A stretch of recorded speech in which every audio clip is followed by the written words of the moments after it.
It's like following the Beatles. I do know some architects if you need some help. So I'm going to talk a little bit about collaboration and in the kind of spirit of the whole event. I've had, and when I say I or we, I represent a much larger group, the University of Buffalo,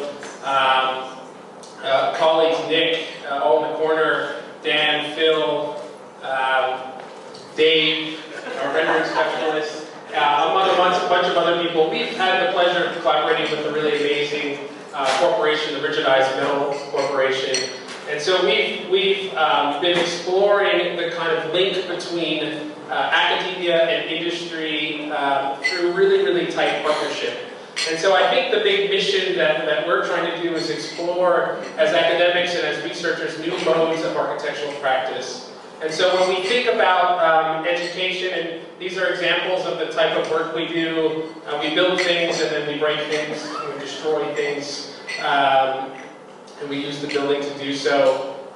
We're always kind of thinking about projecting 5 to 10 years out. What is the type of education, what is the type of model that architecture is going to undertake? And we think it's a collective. So we are a group of thinkers, a group of makers, a group of architects, engineers, faculty, fabricators, manufacturers of textured metals, and some people with a great deal of business savviness far beyond our comprehension.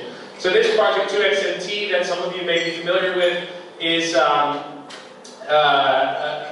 folded, large-scale, self-structuring, geometric system that I guess we have to make a claim. So maybe it's the tallest self-structuring sheet metal system in the world, but I'm not sure.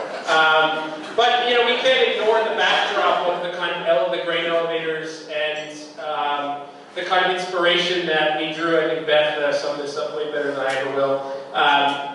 But the kind of innovation that was part of the grain elevators, and that's concrete. We're using metal, rigidized metals is in the background. The snails love this thing. It takes about 3 days to trek up the wall. I have no idea how to get down. But nonetheless, I mean, I think the innovation that we're trying to pursue with industry is about iteration. It's about making lots of things over and over again. And there's times when we don't know if these things are going to work. So this is kind of documenting some of the failures. And we generally think right between failure and success is the line that we tend to operate within. And then someone very bravely gave us a competition commission this last December to build the second wall in Texas that's currently roving its way and dancing its way around the South. So we thought about so what is this thing? And I only have one thing that I want you all to remember. It's not sculpture. It's something else. So we do all these drawings and we kind of are trying to optimize the system and say, what is it, how big is it, what can it do? And Nick does these drawings that can't do things like this. So he, and here's the kind of second prototype, which we tried to add quite a bit of porosity to the system. So rather than just think of it as a structural system, how might it embody some visual porosity and some geometric variation across it. And again, made through a very, very thin, almost paper-thin material. So how might we do all this stuff without thinking about structure in very, very new ways? And the sunlight kind of plays off it in really, really amazing ways. So, and you can kind of see how, due to the curve, it starts to open up. But nonetheless, the projects aren't so important. It's really about, as educators and as thinkers, it's about how do we start thinking about, I'm totally off now,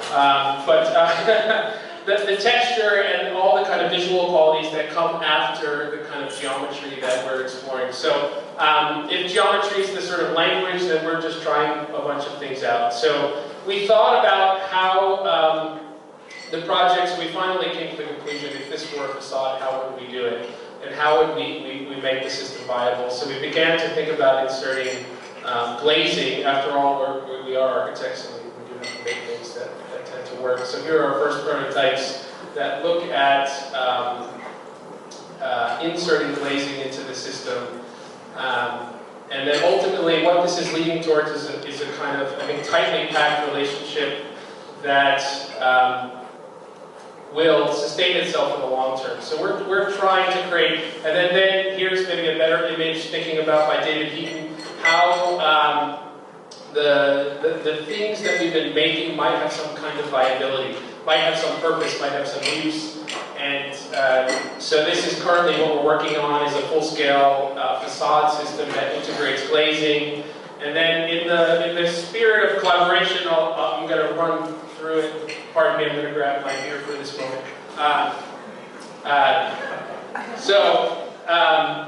Rick, Jim, Nick, Dan, and Philgis, and Chip, and Dan Fury, myself in the background, a guy with a hat, a guy on the phone. We're looking for collaborators, and hopefully someone in this room will be our next collaborator. Thank you. Cheers.